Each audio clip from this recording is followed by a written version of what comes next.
Kasih karunia dan damai sejahtera dari Allah Bapa kita dan dari anaknya Tuhan Yesus Kristus menyertai kamu sekalian.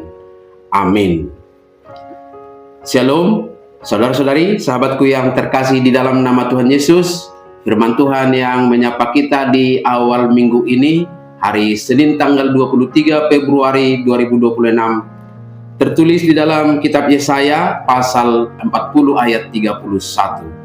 Mari sahabatku, kita simak dan renungkan firman Tuhan yang menjadi kekuatan dan inspirasi untuk menjalani hari ini. Demikian.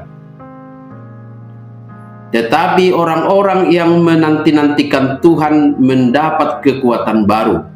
Mereka seumpama Raja Wali yang naik terbang dengan kekuatan sayapnya. Mereka berlari dan tidak menjadi lesu. Mereka berjalan dan tidak menjadi lelah. Alai akan marhaposa tu Jehovah maruli hagugo dapot. Gabe marhabong nilali lahomanaik. Marlujongin nasida dang olo loja. Mardalani nasida dang olo maddate. Demikian firman Tuhan. Sahabat renungan harian, saudara-saudariku di dalam nama Tuhan Yesus, ada perbedaan mendasar antara cara terbang burung pipit dan cara terbang Raja Wali. Burung pipit harus terus-menerus mengepakkan sayapnya dengan cepat, mengandalkan energi sendiri agar tidak jatuh. Sebaliknya Raja Wali memanfaatkan arus udara panas atau termal, sehingga tidak harus bekerja keras mengepakkan sayap untuk naik tinggi. Ia membentangkan sayapnya dan membiarkan arus udara mengangkatnya. Inilah gambaran esensi dari kalimat menanti-nantikan Tuhan dalam nas kita hari ini. Menanti dalam bahasa aslinya yaitu kafah, berarti melilitkan diri atau terjalin menjadi satu, seperti helai benang yang dipilin menjadi tali yang kuat. Dalam pengertian inilah kita memahami bahwa menanti-nantikan Tuhan bukan berarti pasif atau berdiam, tetapi inilah waktu di mana kita melilitkan pikiran, kekhawatiran, dan rencana-rencana kita kepada janji Tuhan melalui doa dan perenungan firman-Nya. Jangan lari mendahului Tuhan, tetapi jangan juga tertinggal di belakangnya.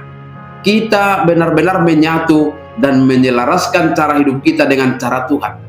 Dampaknya, sebagaimana dicatat dalam nas kita hari ini, adalah mendapat kekuatan baru. Dalam bahasa Ibrani, kata yang digunakan memiliki arti bertukar. Pertukaran itu berarti kita memberikan kelemahan kita kepada Tuhan, kita memberikan kelelahan kita kepadanya, dan Dia memberikan kekuatannya kepada kita. Kekuatan inilah yang membuat kita dapat bertahan di segala medan hidup kita, yang dalam nas kita hari ini disebutkan dalam 3 level, yaitu terbang saat kita butuh visi besar dan terobosan, berlari saat ritme hidup sedang cepat dan penuh tekanan, dan yang ketiga adalah berjalan saat hidup terasa monoton, membosankan atau berat. Dalam ketiganya, firman Tuhan mengajarkan bahwa pertolongan terbesar bagi kita hadir bukan saat kita terbang tinggi, tetapi akan terlihat saat kita tetap sanggup berjalan dengan setia tanpa menyerah meskipun beban terasa berat. Sahabatku semua, kekuatan kita memang terbatas. Jika kita terus mengepakkan sayap dengan kekuatan sendiri, maka kita akan mengalami kelelahan yang membuat kita stres dan menderita. Hari ini kita diajak untuk membentangkan sayap iman kita. Biarkanlah Roh Kudus mengangkat kita melewati badai yang sedang terjadi. Kekuatan baru hanya akan kita temukan ketika kita menyelaraskan hidup kita, menyatukannya dengan Tuhan.